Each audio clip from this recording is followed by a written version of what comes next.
Buenos días, mis hermanos, ¿me escuchan ahí? Como que un poquito bajito, ¿verdad? O sea, sé que tengo que gritar más. Ok, mis hermanos, ¿cómo les va de frío? Bien.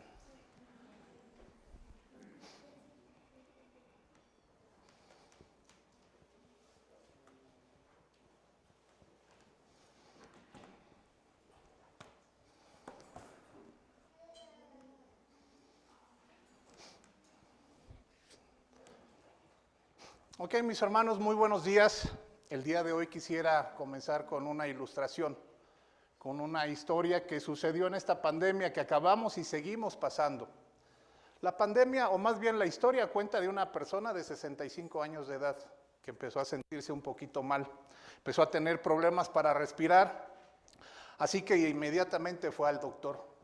Una vez que estuvo en el doctor, le hicieron todos los análisis necesarios y llegaron a la conclusión de que el señor había enfermado de COVID. Rápidamente le dieron oxígeno, le dieron los medicamentos necesarios y lo internaron para que restableciera su salud. Por gracia y misericordia de Dios, mis hermanos, al cabo de 2 semanas, el hermano o aquella persona recobró su salud. Cuando le presentan la cuenta para pagar del hospital lo que había consumido, dicen que empezó a llorar de una manera bastante dolorosa. Los doctores se acercaron, las enfermeras se acercaron a preguntarle qué era lo que le estaba pasando, por qué lloraba así. Le preguntaron, ¿acaso no tiene usted dinero para pagar la cuenta? A lo que el Señor les contesta y les dice, gracias a Dios, tengo el suficiente dinero para pagar la cuenta. Entonces quedaron más atónitos porque los doctores no entendían cuál era el motivo de aquel llanto. Le volvieron a preguntar, entonces, ¿cuál es el motivo de ese llanto tan desesperado? Él dijo, si ustedes por 2 semanas que estuve aquí con oxígeno me han cobrado 50,000 pesos, no quiero llegar a pensar cuánto le debo a Dios por 65 años que me ha permitido vivir y respirar libremente. Mis hermanos, cuando vemos este tipo de historias, este tipo de ilustraciones, nos queda una pregunta en la cabeza. ¿Cuánto le debemos a Dios? Y es que si somos sinceros nos vamos a dar cuenta, mis hermanos, que lo que le debemos a Dios es más de lo que nosotros mismos pudiéramos pagarle. En toda una eternidad no juntaríamos para poderle pagar lo que ha hecho por nosotros. Primero nos rescató del sacrificio perfecto del Cordero de Dios, del Cordero inmolado, y nos ha equipado para vivir con las herramientas necesarias para poder vivir una vida victoriosa en Cristo. La única forma de pagar esa deuda que nosotros teníamos con el pecado hubiera sido una eternidad en el infierno, mis hermanos, y eso sería muy poco tiempo. Al analizar el contexto de la carta que estudiaremos el día de hoy, mis hermanos, nos damos cuenta que el autor de esta carta, que fue el apóstol Pablo, lo entendía perfectamente. Entendía el grado de miseria que hubiera alcanzado de no haber sido por aquel inocente que pagó la deuda en la cruz del Calvario. Pero la frustración que Pablo expresa, mis hermanos, por no pagar esta deuda, de alguna manera le hemos podido sentir todos aquellos que hemos sido salvos por gracia y por fe. Así que, mis hermanos, abramos nuestras Biblias en el contexto a la carta que vamos a estudiar. Y es la carta del apóstol Pablo a los Romanos, capítulo 7, versículo 15.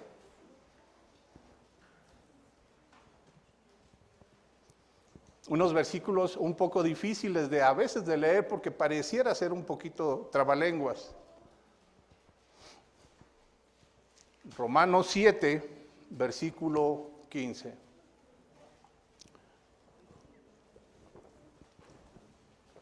Dice así, mis hermanos.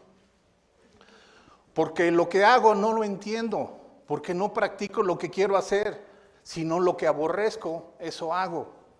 Y si lo que no quiero hacer, eso hago, estoy de acuerdo con la ley, reconociendo que es buena. Así que ya no soy el que lo hace, sino el pecado que habita en mí. Porque yo sé que en mí, es decir, en mi carne, no habita nada bueno, porque el querer está presente en mí, pero el hacer el bien no. Pues no hago el bien que deseo, sino el mal que no quiero, eso practico. Y si lo que no quiero hacer, eso hago, ya no soy el que lo hace, sino el pecado que habita en mí. Así que queriendo yo hacer el bien, hallo la ley de que el mal está presente en mí, porque el hombre interior me deleito con la ley de Dios. Pero veo otra ley en mis miembros de mi cuerpo que hace guerra contra la ley de mi mente y me hace prisionero de la ley del pecado que está en mis miembros. Miserable de mí, ¿quién me libertará de este cuerpo de muerte? La reflexión del apóstol Pablo, mis hermanos, nos conduce a una desesperación total. El apóstol Pablo, como cualquier creyente, también tiene una lucha que seguro habrá una gran derrota por la incapacidad de cubrir una deuda tan grande por sí sola. Él quiere, nosotros queremos, pero a veces no podemos. Y puede aquello que no quiere, como muchos de nosotros. Busca esforzadamente alcanzar lo que no puede alcanzar. Se ha cansado de la lucha y está derrotado.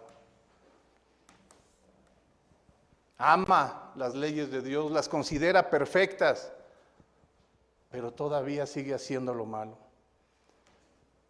El mismo apóstol Pablo dice que es un miserable por el tremendo esfuerzo de querer vencer por sí mismo este conflicto. Y el adjetivo que está usando el apóstol Pablo, que es traducido por miserable, expresa algo más que el que por miseria no tiene nada, sino que el que es digno de lástima por el sufrimiento moral que experimenta por una deuda que no va a poder pagar jamás. Y esta gran deuda, el autor de la carta hace un grito en forma de pregunta: ¿quién me libertará de este cuerpo de muerte? Mis hermanos, pero también es el mismo apóstol que está inspirado por el Espíritu Santo y nos declara la gran solución a este problema, el problema que tenemos todo creyente de nuestro Señor Jesucristo. Versículo 25, mas gracias a Dios por Jesucristo, Señor nuestro. Pablo sabe dónde se encuentra la solución al problema del ser humano y de la miseria que a veces y en aquel tiempo nos encontrábamos. Él mismo se contesta, inspirado por el Espíritu Santo, su propia pregunta. No nos deja sin esperanza a una frustración tan grande. Así que, mis hermanos, llegamos al contexto base de nuestra predicación el día de hoy. Es la carta a los Romanos, capítulo 8, versículo 12 al 17, que ya nos hizo favor nuestro hermano Juan Enrique de leerlo. Pero, mis hermanos, no quisiera empezar esta predicación si no lo hacemos acompañados del Espíritu Santo para que nos guíe y nos conduzca a su verdad. Entonces, mis hermanos, vamos a inclinar nuestro rostro y vamos a orar. Señor y Dios, te damos gracias, Padre, una vez más, porque en tu misericordia, pues hoy te ha placido, Señor, que tu iglesia te rinda culto a ti. Señor, el día de hoy solamente hay un propósito y este propósito siempre será exaltar tu nombre. Descansar en la verdad de tu palabra, Señor, y así mostrarla. Señor, úsame con todas las debilidades que tengo, Señor, pero tu palabra es tan grande que se exalta a sí misma, Señor. Acompáñanos en esta mañana a aprender más de ti, Señor, y a recordar que deudores somos, mis hermanos. Te damos gracias y te bendecimos en el nombre de Cristo Jesús. Amén. Así que, mis hermanos, entramos ya en el contexto de la carta, en el capítulo 8, versículo 12. Comienza diciendo el autor de la carta, así que, es decir, entonces o por siguiente, haciendo una conexión de lo que ya venía desarrollando el mismo apóstol Pablo, y termina con una conclusión enfática que dice, hermanos, deudores somos. La palabra que se traduce por deudores significa deber a alguien. Como si él te hubiera prestado algo y hay una deuda, un monto, algo que se tiene que pagar, algo muy grande. Pero también hay una acepción que usa el apóstol Pablo que significa debe o tener que. Y es bien interesante, mi hermano, porque es una advertencia de que el apóstol quiere que pongamos todo nuestro enfoque en esa palabra. Por eso dice, así que hermanos. Es un llamamiento a la atención, como lo ha venido haciendo en varias ocasiones a lo largo de todas sus cartas. La palabra deudor es común en términos de la ley y se refiere a que los transgresores están en deuda con el ofendido. ¿Cuánto hemos ofendido a nuestro Dios? Pero también, mis hermanos, es cierto que podemos concluir con la deuda moral, una obligación moral. Todo el ser humano, y más los que hemos crecido en el sacrificio de nuestro Señor Jesucristo, tenemos un deber, tenemos una deuda moral con el dueño de todo el universo. Eso es lo que nos está diciendo el apóstol Pablo. Pero solamente los que hemos sido regenerados, los que hemos alcanzado la misericordia de Él, tendremos esta lucha. Los demás, aunque tienen una deuda grande con aquel Dios del universo, no reconocen esta deuda. Ellos no sienten ningún temor. Sienten que no tienen que deberle nada a nadie. El propósito de esta predicación, mis hermanos, el día de hoy tiene dos objetivos. Primero, mis hermanos, para los que les guste anotar, es entender lo que el título de esta predicación nos dice, y es que deudores somos. Pero también es cierto que hay tres anhelos de un corazón que se sabe deudor de Cristo. Tres anhelos de un corazón que se sabe deudor de Cristo. Estos anhelos se los voy a decir. Primer anhelo es que anhelo una conducta correcta. El segundo anhelo es que anhela una guía perfecta. Y el tercero, mis hermanos, de todo corazón deudor de Cristo, es que anhela una herencia eterna. Así que una vez que el apóstol Pablo hace la conclusión, el cambio producido en el creyente es bajo la comprensión plena de esta deuda contraída en el terreno moral y espiritual. Y esta determinará la vida que el cristiano recibe en el nuevo nacimiento. Es el apóstol Pablo que comienza aplicando el primer anhelo del deudor de Cristo. Y este es el anhelo por una conducta santa. Versículo 12. ¿Tienen ahí sus Biblias, mis hermanos? Ok. Así que, hermanos, deudores somos, no a la carne, para vivir conforme a la carne. Después de habernos o darnos a entender la deuda que hemos contraído con Cristo por habernos rescatado, el apóstol Pablo comienza a enfatizar una deuda que en ningún momento debe de ser adquirida por el creyente. En tu mente no debe de estar esta deuda. Es decir, el anhelo de todo creyente es jamás tener una deuda con la carne. Porque el Señor Jesucristo ya nos ha rescatado, ya pagó ese precio, y ahora lo que menos anhelamos nosotros es seguir encadenándonos a esa carne.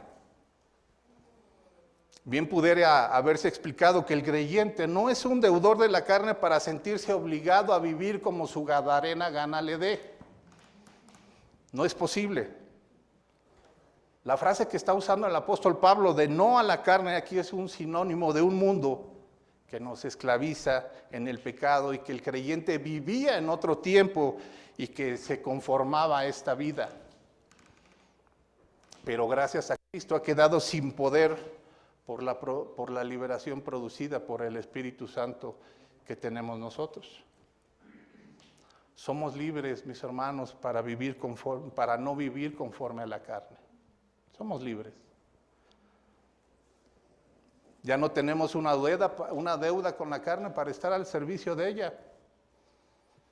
La vida y la conducta pecaminosa de la carne ya es algo extraño o debería de ser algo extraño para el creyente.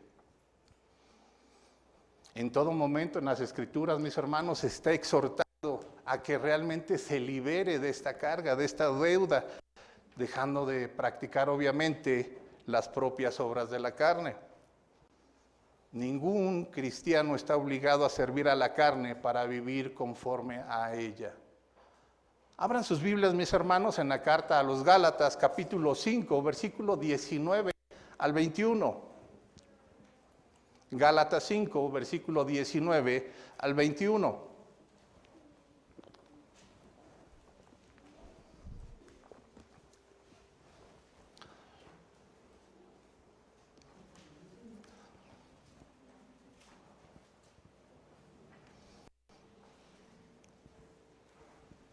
Siempre es bueno tener una versión o tener varias versiones. Regularmente estamos casados con la Reina Valera, pero es bueno también tener varias versiones. En este momento estos versículos se los voy a leer en la Nueva Traducción Viviente. No es una paráfrasis, o sea, no es algo que está diciendo, es una traducción de la Biblia.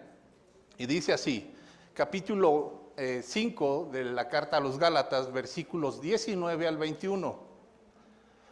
Cuando ustedes siguen los deseos de la naturaleza pecaminosa, los resultados son más que claros: inmoralidad sexual, impureza, pasiones sensuales, idolatría, hechicería, hostilidad, pelea, celos, arrebatos de furia, ambición egoísta, discordia, divisiones, envidias, borracheras, una larga lista. Y sigue diciendo, fiestas desenfrenadas y otros pecados parecidos. Termina diciendo el apóstol Pablo, permítanme decirle lo que les dije antes, cualquiera que lleve esta clase de vida no heredará el reino de Dios.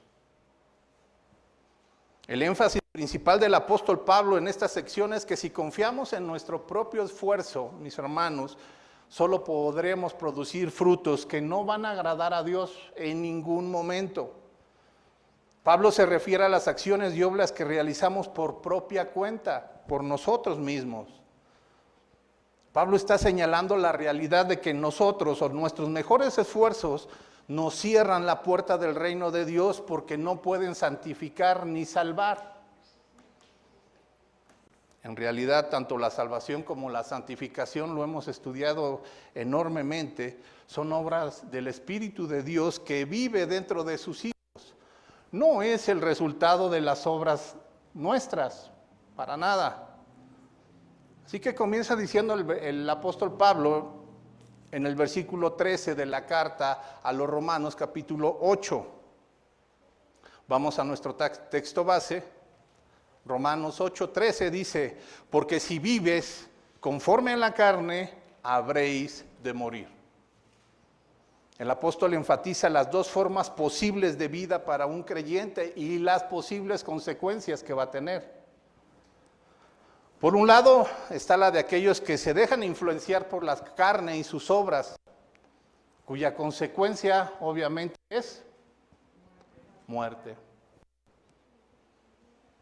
Entonces sí la saben. Hay una terrible advertencia en este versículo. El apóstol se está dirigiendo a verdaderos creyentes, no nos cabe duda, porque así empezó los versículos. Al usar una frase condicional establece la suposición de algunos que pueden ser guiados por la carne y no por el Espíritu. Los que hemos creído en el sacrificio de nuestro Señor Jesucristo, ¿podemos decir que somos verdaderos creyentes o no? Que ya no estamos en la carne, pero aún podemos vivir, eligiendo vivir conforme a la carne. Si lo hace, el resultado será muerte. Quiere decir algo que no tiene valor. Lo que hagas en las obras, en lo bueno que pudieras parecer, pues no tiene caso. Serán muerte. Como muerte se va a extinguir y cesará en algún momento. No tendrán ninguna recompensa. Sabemos que este modo de vida también es contrario a lo que nos dice nuestra propia Biblia. Ahora, la situación en la práctica del pecado, mis hermanos, puede acarrear una alta disciplina. Porque aunque ya somos salvos, hemos aprendido que la salvación no se pierde, pero habrá disciplina.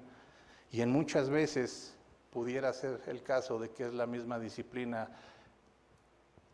el cortar tu vida, el que por misericordia de Dios te lleve a su presencia. Debemos de permitir al Espíritu de Dios que elimine las obras de la carne y produzca sus obras en nosotros. Esta nueva forma de vivir solo se va a manifestar en quienes han encontrado la salvación en la cruz del Calvario, en nadie más. Sigue diciendo el versículo 13, pero si por el Espíritu hacéis morir las obras de la carne, entonces viviréis. En el nuevo nacimiento, El Espíritu Santo ha venido a ser la persona divina residente en el cristiano, en el verdadero creyente. Este Espíritu es el que se encarga de vivificar los cuerpos que han estado en pecado y obviamente en la carne. Debemos de entender que las prácticas del ser humano son netamente egoístas, llenas de pecado, porque obviamente el cuerpo no está redimido.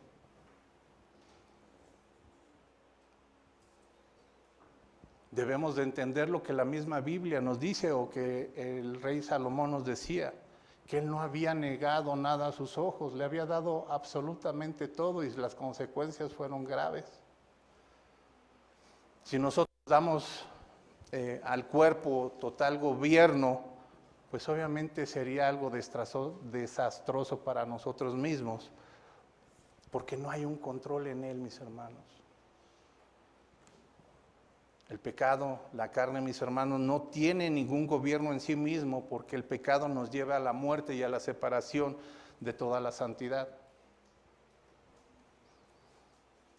Dura esta carta, dura las palabras del apóstol Pablo, pero es necesario, mis hermanos, que entendamos el grado de sacrificio, el grado de compromiso que tenemos para con nuestro Dios.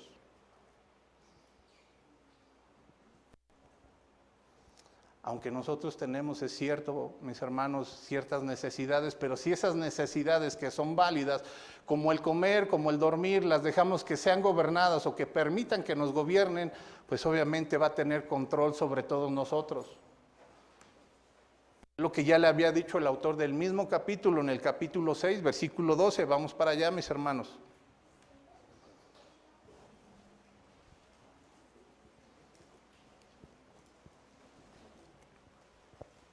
Romanos 6:12 dice: por tanto, no reine el pecado en vuestro cuerpo mortal, para que no obedezcáis sus lujurias, ni prestéis los miembros de vuestro cuerpo al pecado como instrumento de iniquidad, sino presentaos vosotros mismos a Dios como vivos de entre los muertos, y vuestros miembros a Dios como instrumentos de justicia.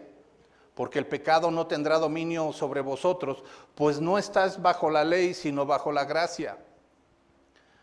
Es cierto que el cristiano vive un cuerpo de debilidad, es lo que significa el término carne, donde la vieja naturaleza obviamente está en todo momento activando las concupiscencias que son propias de ella, de esa carne. Necesitamos, mis hermanos, de la gracia de Dios para que sea transformada nuestras vidas. Ahora, analicen bien esto, mis hermanos. La gracia es obediencia. La gracia es obediencia. Y esta nos capacita para renunciar a todo, para llevar todo a cabo en sujeción a la obra que fuimos encomendados en los términos de la propia Escritura. Esa gracia, mis hermanos, alcanza al pecador y lo cambia en una unidad con Cristo. Nos dota de una nueva vida y una nueva naturaleza. Es nuestra carne que nos conduce a buscar el placer en otras mujeres. Pero es la gracia la que nos capacita a renunciar y alejarnos para no poder ofender a Dios. Es nuestra carne que nos conduce a una rebeldía. Pero la gracia nos capacita a renunciar a ese egocentrismo, porque eso es la rebeldía, egocentrismo a nosotros mismos.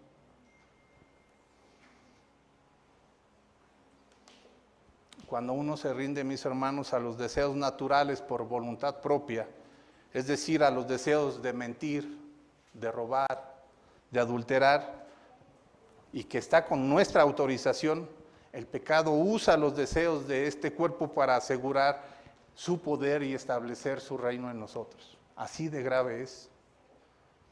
Al creyente se le manda a rechazar este reino de pecado en todo momento, porque estaríamos sirviendo al pecado y no a nuestro Dios, no a nuestro Salvador. Como creyentes, mis hermanos, debemos de estar seguros de que nosotros no solamente tenemos al Espíritu de Dios, al Espíritu Santo, sino que el Espíritu de Dios, el Espíritu Santo, nos posesiona a nosotros. Solo así puede compartirse una vida abundante que nos lleva a una victoria que es en Cristo. Así que, mis hermanos, llegamos al segundo anhelo de un deudor de Cristo. Y este anhelo, mis hermanos, es que anhela una guía perfecta. Volvemos a nuestro texto base de Romanos 8, versículo 14. Porque todos los que son guiados por el Espíritu de Dios, los tales son hijos de Dios. El tiempo del verbo que se traduce como guiados nos lleva a entender que seremos conducidos por Dios desde la eternidad pasada hasta la eternidad futura, de una forma continua y permanente. Es decir, Cristo nos agarró antes de conocernos, desde la fundación del mundo, y nos va a llevar paso a paso por toda esta trayectoria hasta la eternidad pasada. Eso es lo que nos está diciendo. Pudiera surgir una duda en sus mentes, mis hermanos. ¿Cómo y quién nos guía? La respuesta es muy fácil, mis hermanos. Quien está superando la experiencia de pecado en su propia vida, haciendo morir las obras que lo identificaban, estos manifiestan claramente que son guiados por el Espíritu Santo. Ninguno de nosotros, mis hermanos, podríamos alcanzar esta experiencia a no ser por el poder divino de Dios. El Espíritu Santo está actuando en nosotros y haga esto posible. De otra forma no podemos, no sería posible. Ya no somos hijos de las tinieblas, ya no somos hijos de Satanás, ahora somos hijos de luz y del Dios Santo y el Dios vivo y verdadero. Ya se ha producido en nosotros un cambio totalmente sustancial. Dios nos ha separado del poder de las tinieblas que vivíamos en otro tiempo para introducirnos, para guiarnos, para ser llevados al reino de su Hijo amado. Es lo que dice Colosenses 1:13, se la saben de memoria. ¿Qué dice? Mi hermano Enrique, ¿no te dijeron los versículos? ¿No? Bueno. La misericordia de Enrique se hizo visible, pero acuérdense de los versículos que tenemos que memorizar. Porque Él nos libró de la potestad o del dominio de las tinieblas para trasladarnos al reino de su Hijo amado, en quien tenemos redención, el perdón de los pecados. Ya su Hijo ya hizo esa obra en nosotros. Yo no sé, mis hermanos, si ya hemos entendido que es Dios mismo que está en la conducción cotidiana de los que son suyos. Es decir, su Espíritu está morando en cada cristiano. Es el orientador de una vida de santificación. Y la fuente de poder que hay es la voluntad de nuestro Dios, que está expresa en la Biblia. Ahora, el apóstol Pablo lo que nos está diciendo es que el guiar involucra o implica conducir, orientar, dirigir. Estas son las acepciones del verbo que usa el apóstol en este versículo.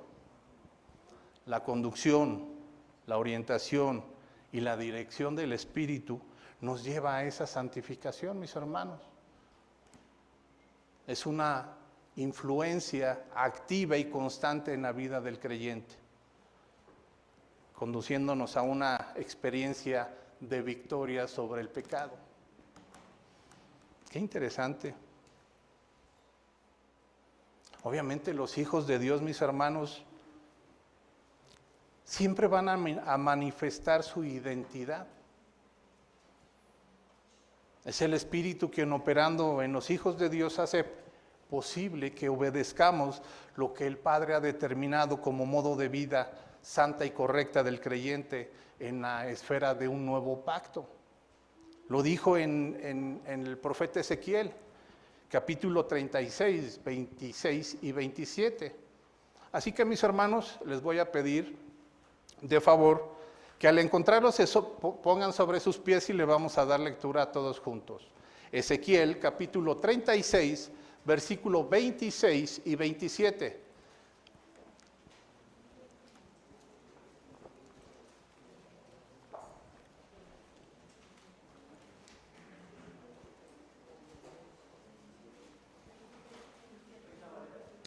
¿En Reina Valera les parece bien? Que es la que más común tenemos, ¿no?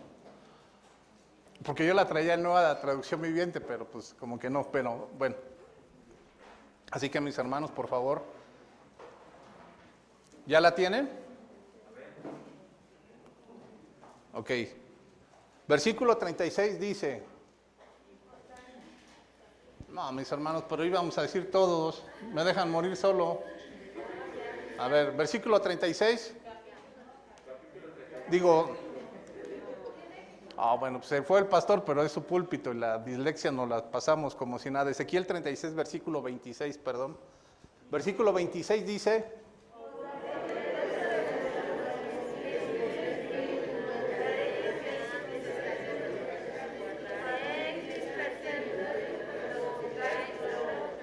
Mis hermanos, yo no sé en qué versión la leyeron. Siéntense, se las voy a leer yo, mis hermanos. Se las voy a leer en Nueva Traducción Viviente, porque unos leían Reina Valera, otros leían la Biblia de las Américas, unos por allá, bueno. Ezequiel 36, versículo 26 y 27 dice, les daré un corazón nuevo y pondré un espíritu dentro de ustedes. Les quitaré ese terco corazón de piedra y les daré un corazón tierno y receptivo. Pondré mi espíritu en ustedes para que sigas mis decretos y se aseguren de obedecer mis ordenanzas. Por eso concluíamos al principio de que la gracia es obediencia. Todo deudor de Cristo, mis hermanos, anhelamos que esta guía que es perfecta no sea parte de nosotros. Necesitamos dos herramientas, mis hermanos, ayer lo veíamos. Primero el Espíritu Santo y su palabra para poder vivir esta vida en santidad. Necesitamos esas dos herramientas para que nosotros seamos guiados en este caminar. Si no, estaremos o tuertos o ciegos.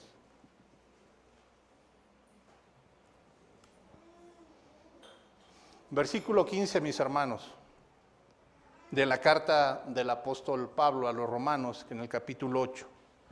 Pues no habéis recibido un espíritu de esclavitud para volver otra vez al temor, sino que habéis recibido un espíritu de adopción como hijos, por el cual clamamos, Abba, Padre. El autor de la carta está presentando al creyente como una persona que ha sido liberada del espíritu de esclavitud. Es lo que viene desarrollando el apóstol Pablo. Pero también el autor nos recuerda que el hombre natural está en temor porque se sabe deudor del Dios Santo. Esta condición propia de la naturaleza pasada que le hace sentir temor, viviendo durante toda la vida de servidumbre al pecado y que tiene un horror a la muerte. Por eso ellos piensan que se debe de vivir la vida de una sola vez y de la forma más intensa. Tú le preguntas a ellos si tienen temor de Dios, te van a decir que no. Pero si tú les preguntas que si tienen temor a la muerte, y muchos te van a decir que sí. Se saben deudores de Cristo. Algo en su interior, por gracia de Dios, ha sido puesto en ellos para reconocer esa deuda. Y muchos de ellos te dicen de forma sin mucho afán, pues gracias a la vida. Gracias a Dios. ¿Pero a cuál Dios? Ellos no se dan cuenta que ya tienen un paso en la muerte eterna, en el infierno. Mateo 10:28 lo dice claramente, y son palabras que a las personas que no son creyentes debería de darles mucho temor. Dice así, y no temáis a los que matan el cuerpo, porque no pueden matar el alma. Más bien temed a aquel que hace perecer tanto el alma como el cuerpo en el infierno. Ay, mis hermanos, yo cuando veo esto digo, ay Señor, ten misericordia de nosotros. y ten misericordia de ellos, porque a diario se están perdiendo vidas y muchos de ellos ya están en el infierno.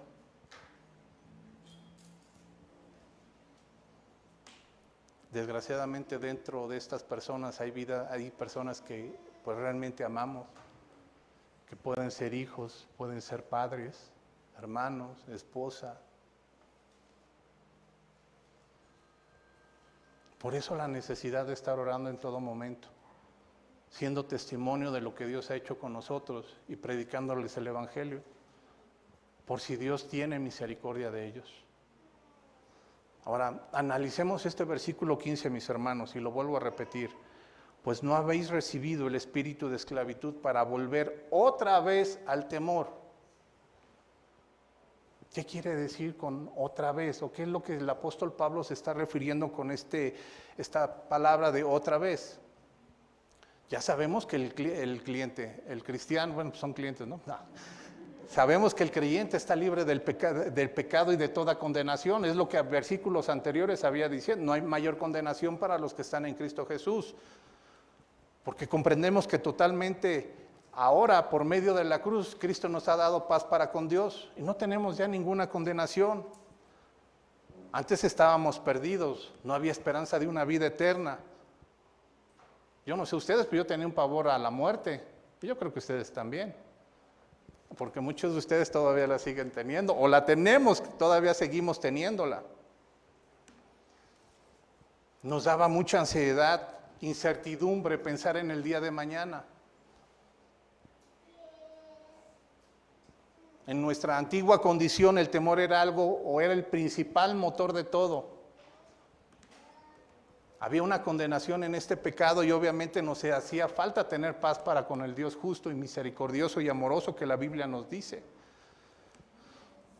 Ahora, lo que el apóstol Pablo está diciendo es que creen ustedes, mis hermanos, que sería sano que el creyente viva atemorizada a causa de algo que nos pueda pasar en este mundo. Llámese pandemia, llámese cáncer, alguna enfermedad, economía. Es lo que el apóstol Pablo está diciendo. Si ustedes ya fueron rescatados, ya tienen toda la paz para con Dios, ¿qué les preocupa ahora? ¿O qué nos preocupa ahora? ¿Sería sano que el creyente viva atemorizado? Al parecer el apóstol Pablo está diciendo que no. Ahora, cabe aclarar un punto muy importante, mis hermanos, donde hay una línea muy delgada. No estamos hablando que el cristiano, el Hijo de Dios, el verdadero Hijo de Dios no sienta miedo. Yo siento miedo a veces. No estamos hablando que el Hijo de Dios sienta temor. Yo siento temor a veces. Tampoco estamos diciendo que el cristiano, el creyente, no tenga preocupaciones, porque realmente estaría siendo un hipócrita. También me preocupo. Lo dice mi presión arterial. Obviamente tenemos una naturaleza humana que en todo momento nos acusa de nuestra debilidad. Esa es una verdad. Lo que el apóstol Pablo se está refiriendo es que no sea el miedo, mis hermanos, que no sea el temor, que no sea la preocupación excesiva tu principal motor. Que no sea tu principal motor que te mueva a vivir una vida nueva en el Señor. No sería lógico.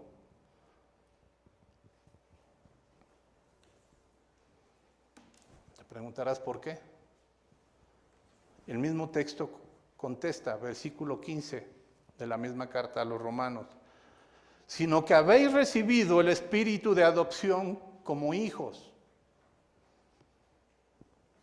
Nosotros al tener el don de la salvación por gracia, por medio de la fe, lo que nos dice el apóstol Pablo en la carta a los Efesios, se nos otorga como hijos de Dios una recepción del Espíritu Santo. El Espíritu Santo mora en nosotros y ese mismo Espíritu que mora en nosotros es el encargado de comunicarnos la certeza de la adopción. Oh, qué interesante. ¿Cómo lo hace? Fíjate. Nos enfrenta cuando vivimos una vida contraria al llamado en Cristo. Cuando tenemos una vida llena de temor es el que se encarga de decirnos que le estamos haciendo o le estamos diciendo a Dios que no confiamos en Él porque Él no es un Dios soberano y no está al pendiente de nosotros. Cuando estamos a punto del adulterio es el que se encarga de decirnos que no comprendemos la fidelidad de Dios, que no comprendemos que Dios sea santo. Cuando somos rebeldes, mis hermanos, y no le obedecemos, obviamente le estamos diciendo que nosotros sabemos hacer mejor las cosas que Dios. Leonardo, haz esto. Ay, no, Dios, pues tú cómo vas a saber. Mira, tú no tienes el panorama como yo lo tengo. Tú quién sabe dónde andes, pero mira, yo voy a hacerle así y asado para poder hacerlo de la forma correcta. ¿Te fijas a veces qué insensatos somos? Ahora, el sustantivo que está ocupando el apóstol Pablo como adopción nos da obviamente el concepto de hijos adoptados, con todos los derechos y las obligaciones como si fuéramos hijos verdaderos. Se hace referencia al modo de cómo Dios nos ha hecho cristianos y venimos a una relación de hijos con Él. Todos los creyentes tenemos una promesa extremadamente clara. El Evangelio según San Juan, capítulo 1, versículo 12. Vamos ahí, mis hermanos, porque ese es algo que debemos de atesorar en nuestros corazones. El Evangelio según San Juan, capítulo 1, versículo 12. Seguro estoy que algunos se lo saben de memoria, pero para ya no quemarnos, pues ya mejor lo dejo así, ¿ok? Evangelio según San Juan, capítulo 1, versículo 12 dice: mas a todos los que les recibieron, a los que creen en su nombre, les dio potestad de ser, ¿qué? Hijos de Dios. Una promesa, mis hermanos, invaluable. Es necesario ser adoptados hijos de Dios, entendiendo que después de este paso, lo único que llegará es nuestra anhelada y grandiosa redención. Este es el principal motivo en el cual la perfección se humanó. Gálatas 4, no lo busquen, se los voy a leer. Gálatas 4, versículo 4 al 5, se los voy a leer en Nueva Traducción Viviente. Sin embargo, cuando se cumplió el tiempo establecido, Dios envió a su Hijo, nacido de una mujer, sujeto a la ley. Dios lo envió para que comprara la libertad de los que éramos esclavos de la ley, a fin de poder adoptarnos como propios hijos. Ese fue el motivo de que la perfección, de que la gloriosa persona de Cristo fuera humanada. Una vez que somos adoptados hijos de Dios, mis hermanos, nuestra carne que nos esclavizaba va desapareciendo para tener la certeza de que el Espíritu Santo nos guía, que el Espíritu Santo nos conduce, que el Espíritu Santo directamente nos va a llevar con nuestro Señor amado.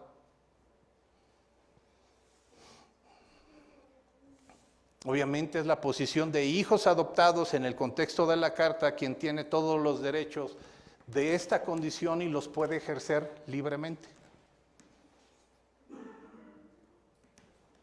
Ahora, lo interesante, mis hermanos, de estos versículos es que esto nos permite adquirir no solo la posición de hijos, sino las señales propias de una identidad con nuestro Señor Jesucristo.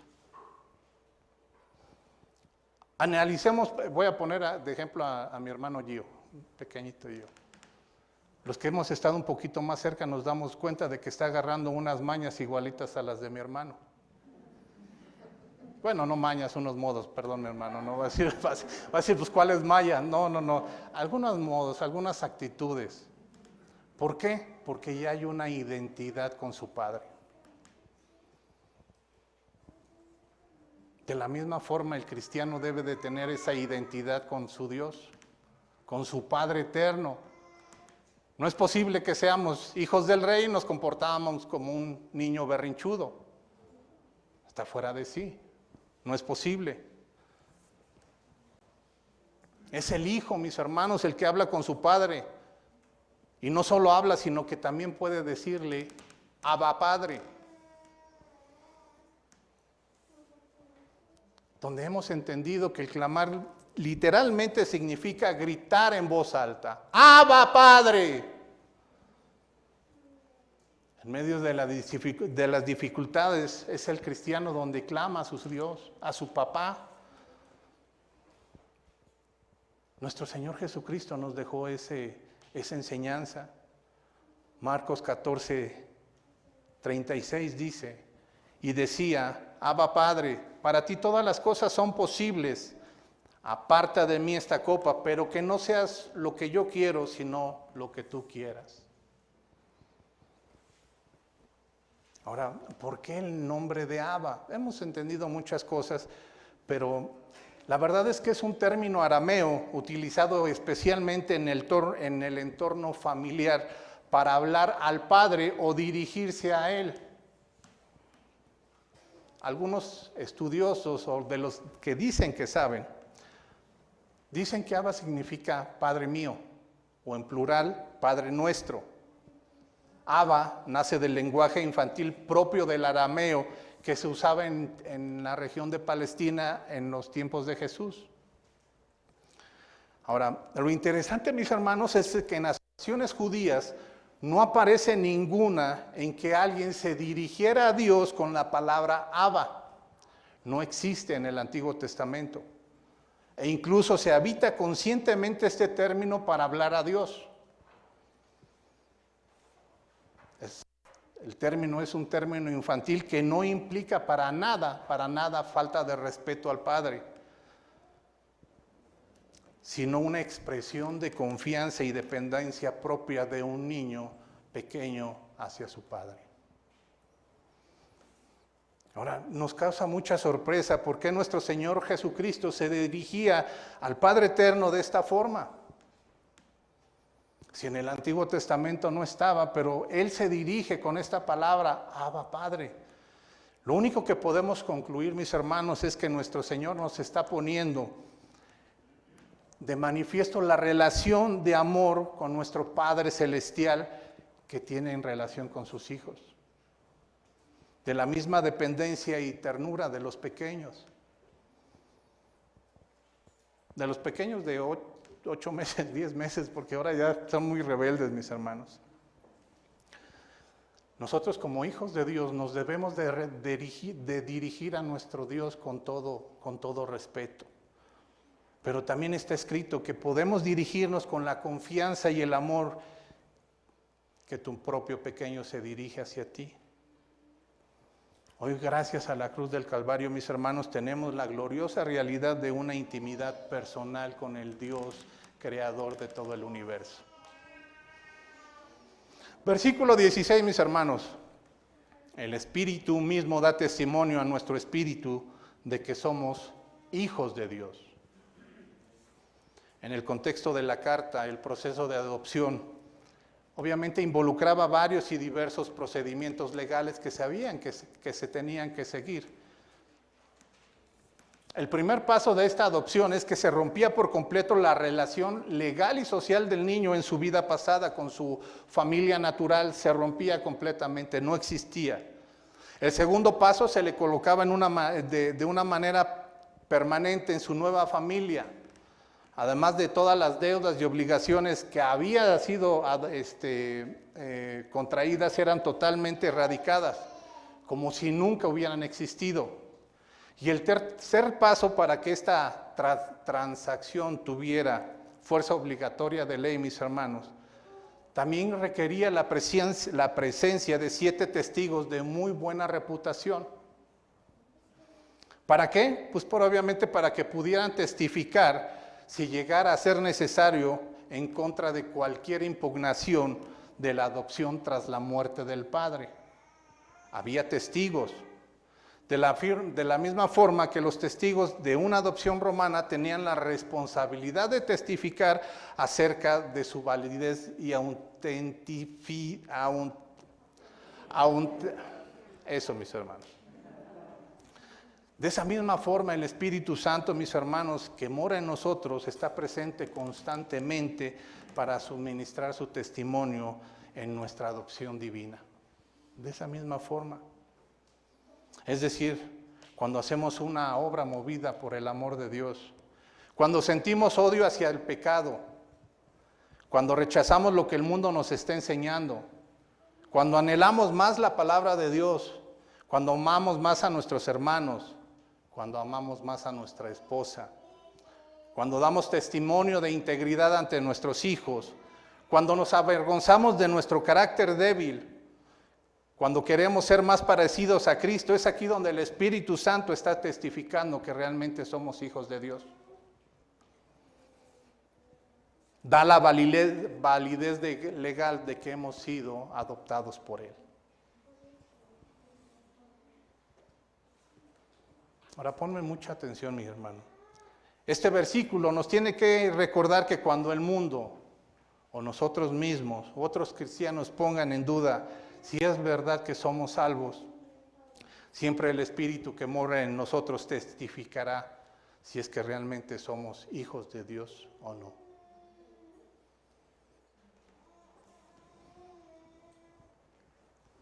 Cuando tú sirves, es el Espíritu que estás testificando si lo haces para ser visto o para la gloria de Dios.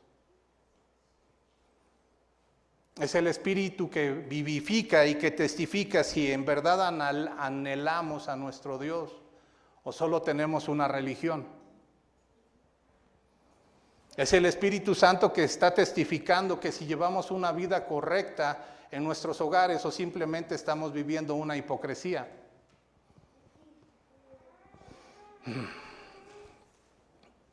El apóstol Juan lo dice claramente, mis hermanos. Abran sus Biblias en la primera carta del apóstol Juan, capítulo 3, versículos 18 y 19.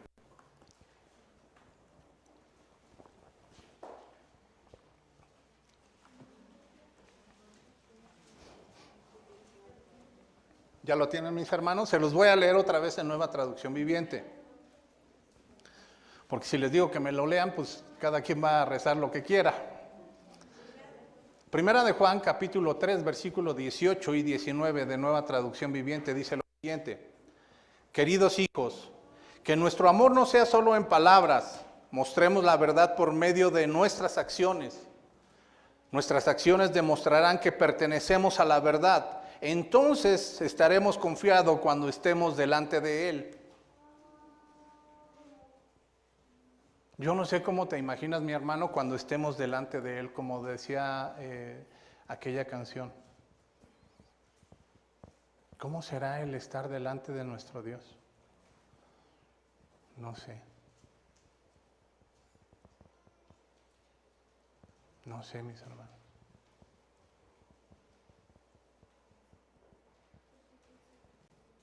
Si alguien sabe, mis hermanos, por favor, díganmelo. ¿Vas a correr como hijo, extrañando a tu padre?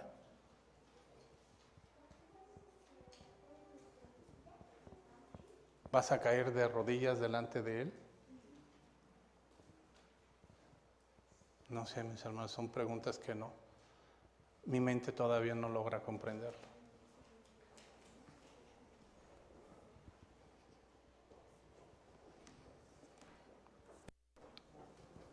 Así que, mis hermanos, llegamos al tercer punto de esta predicación. Ya hemos visto y hemos analizado que los deudores de Cristo, más bien que somos deudores de Cristo, y como deudores de Cristo anhelamos tres cosas. La primera fue una correcta conducta. La segunda, bueno, se los dije al revés, pues mis hermanos, pues acuérdense quién está predicando. El segundo era anhela una guía perfecta. Pero también, mis hermanos, el deudor de Cristo anhela una herencia eterna.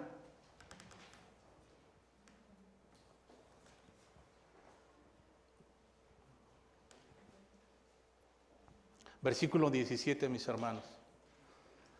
Y si hijos, también herederos, herederos de Dios y coherederos con Cristo, si en verdad padecemos con Él, a fin de que también seamos glorificados en Él. Una de las bendiciones, mis hermanos, de estar dentro de esta condición de hijos, es que vamos a recibir y disfrutar una herencia. Muchas veces cuando tu padre tiene algún bien, pues a lo mejor no lo ubicas muy bien.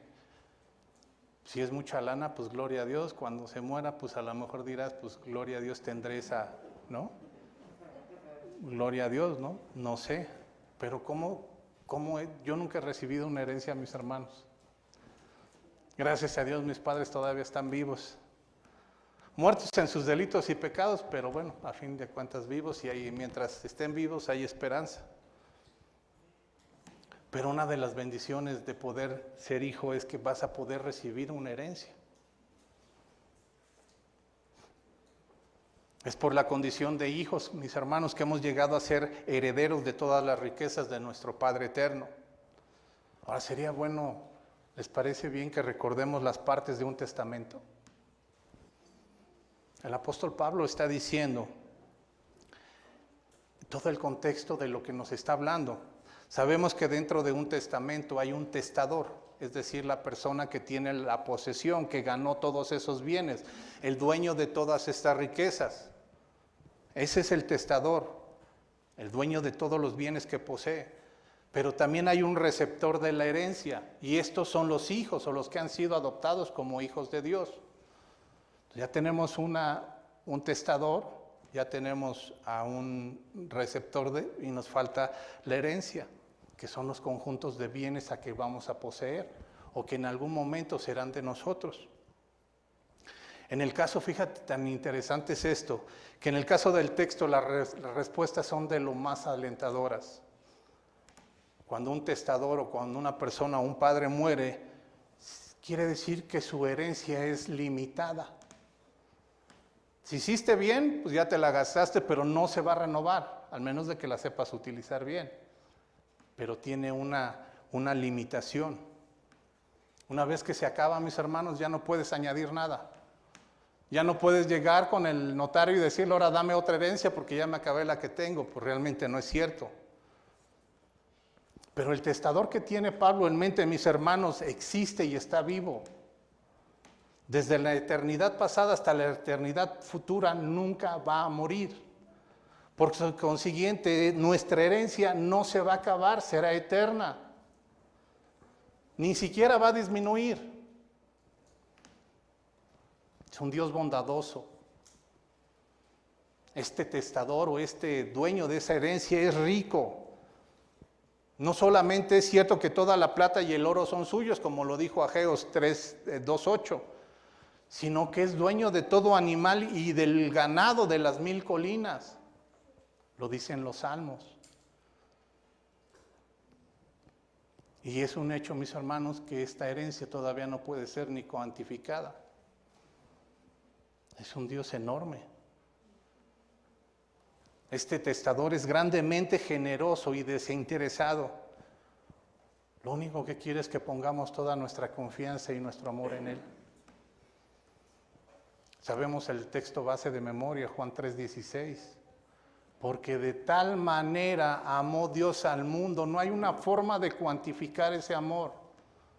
De tal manera amó Dios al mundo que ha dado a su Hijo unigénito para que todo aquel que en Él cree no se pierda, mas tenga vida eterna. ¿Qué nos está pidiendo? Nada. Confiar en Él. Reconocer nuestros pecados. Este testador, este dueño de esta herencia es extremadamente misericordioso.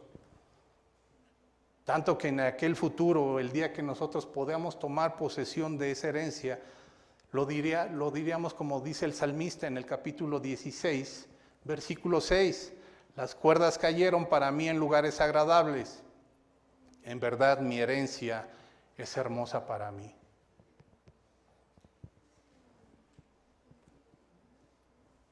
Este testador, mis hermanos, es enorme en amor.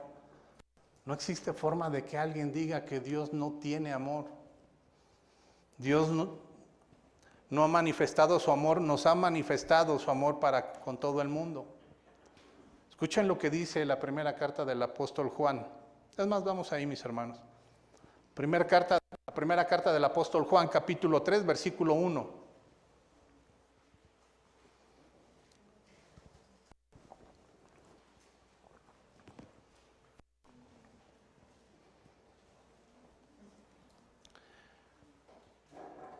Dice así la primera carta del apóstol Juan, capítulo 3, versículo 1.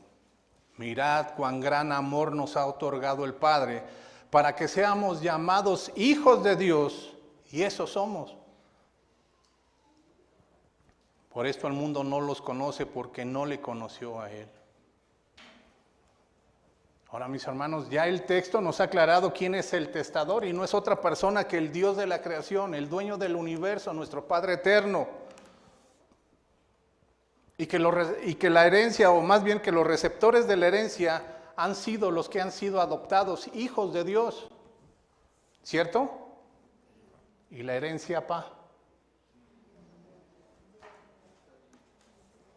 Esta herencia, mis hermanos, consiste en las riquezas que poseeremos en relación con Cristo. A causa de la fe en su Hijo Jesucristo, Dios el Padre nos hizo aptos para participar de la herencia. El mismo texto que nos tenemos que aprender de memoria en Colosenses capítulo, ese no es en el puro capítulo 3, ¿verdad? Bueno, Colosenses 1:12 dice, dando gracias al Padre que nos ha capacitado para compartir la herencia de los santos en luz. Ahora, entiendan esto, mis hermanos. Dios no solamente es la fuente de nuestra herencia, sino que Él mismo es nuestra herencia.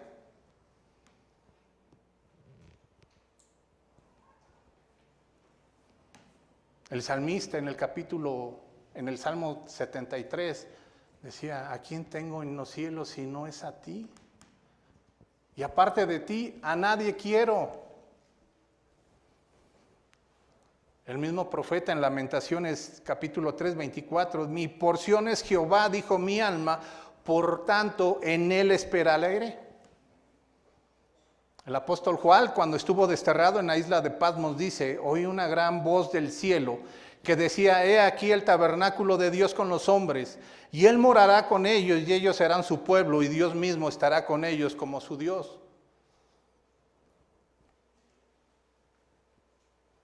La bendición más grande, mis hermanos, como hijos, será la presencia eterna de nuestro Dios. Esa es la herencia más grande que tendremos, mis hermanos. Ahora, termina diciendo el versículo 17, si en verdad padecemos con Él, a fin de que también seamos glorificados en Él. La conjunción que está utilizando el apóstol Pablo, si en verdad padecemos, tiene un sentido netamente afirmativo y no como una posible condición.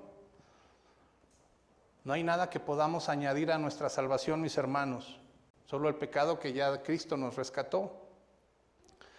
Pero Pablo da por hecho o supone que la iglesia a la que se dirige ciertamente está dispuesta a sufrir por él. Entonces, ¿quiere decir que tengo que ir de rodillas y con 2 nopales en cada mano a la villita? No, de eso no está hablando. El sufrir como creyente asume varias formas. No significa que nuestra experiencia debe de ser como los mártires de la iglesia primitiva, no. Hoy en día un creyente, mis hermanos, podría perder su trabajo solo por el hecho de decir que es cristiano, por el hecho de decir que no a algún negocio turbio, a un fraude.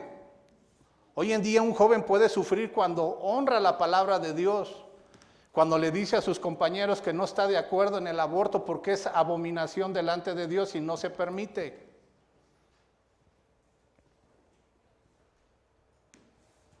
El sufrimiento, mis hermanos, no es deseable, pero es irrenunciable cuando el Señor lo permite. Recordemos qué le dijo a su joven Timoteo, a su joven discípulo. Y en la segunda carta del apóstol Pablo al joven Timoteo dice, así, capítulo 1, versículo 8. Por tanto, no te avergüences del testimonio de nuestro Señor, ni de mí, prisionero suyo, sino participa conmigo en las aflicciones por el Evangelio según el poder de Dios. Termina el versículo 17, mis hermanos, diciendo, a fin de que también seamos glorificados en Él. La esperanza es la forma natural de la vida de cristiano y es nuestra herencia, estamos anhelando una herencia. Somos herederos en la medida en que padecemos con Cristo para ser glorificados hasta llegar a nuestra casa, hasta nuestra morada eterna. Así que mis hermanos, si hay una certeza que en el camino de nuestras vidas tuvimos sufrimiento, que padecimos por causa de Él y por medio del Evangelio, podemos estar seguros que en algún momento tendremos esa glorificación y que estaremos con nuestro Señor amado. Cristo ha resucitado, mis hermanos, y fue llevado a la gloria. Así también nosotros seremos llevados el día que lleguemos a morir y que partamos de aquí. La vida eterna no solo es la herencia de los hijos de Dios, es solo una parte. La herencia o la verdadera herencia de nosotros es Cristo mismo. Aquel que murió en la cruz por ti y por mí. Aquel que fue inocente y fue clavado en el madero por culpa tuya y culpa mía. Ese amor expresado en la cruz del Calvario hoy la podemos ver directamente o la vamos a ver en aquel día. Me imagino que todos nosotros lloraremos, nos hincaremos, pediremos perdón, en algún momento lo abrazaremos. No sé, mis hermanos, pero el anhelo de nuestros corazones es verle a Él. Es nuestra herencia. No son las casas, no es el camino de oro que vamos a tener, como dice Apocalipsis. Nuestra herencia es Él.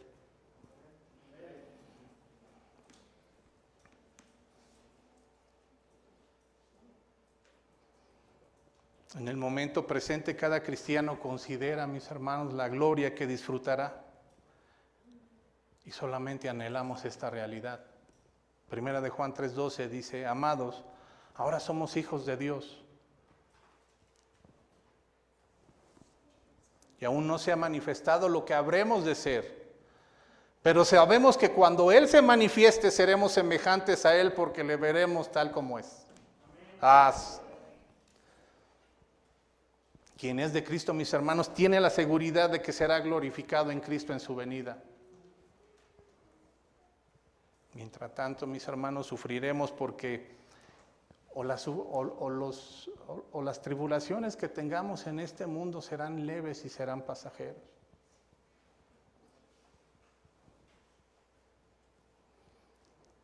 Por último, mis hermanos, abramos nuestra Biblia en el capítulo 4 de la segunda carta del apóstol Pablo a la iglesia en Corinto. Segunda de Corintios, capítulo 4, versículo 17.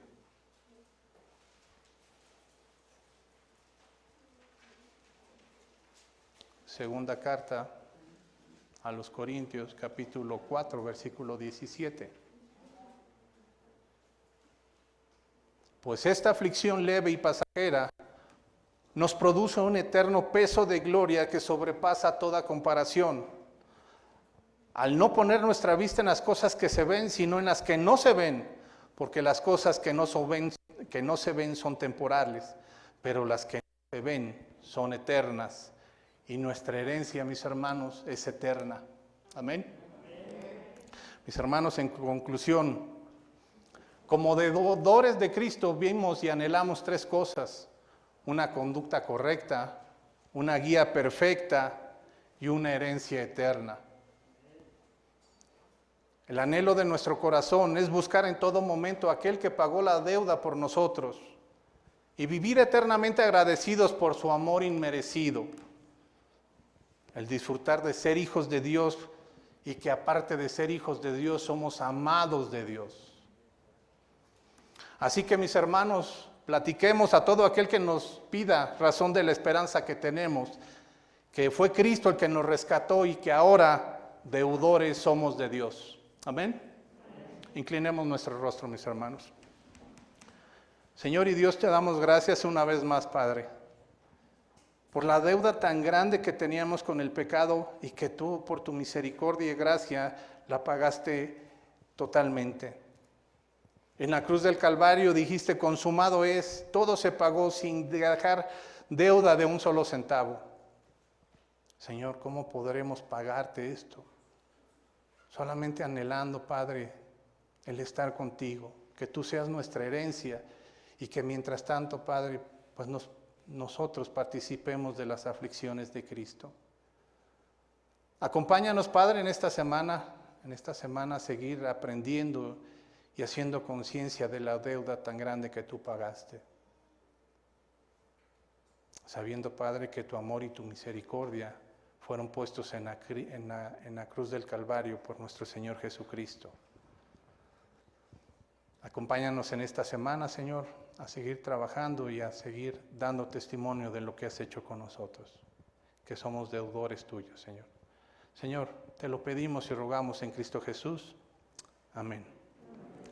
Muchas gracias, mis hermanos. Están despedidos, ya no hay más anuncios. Nos vemos la siguiente semana, primero Dios.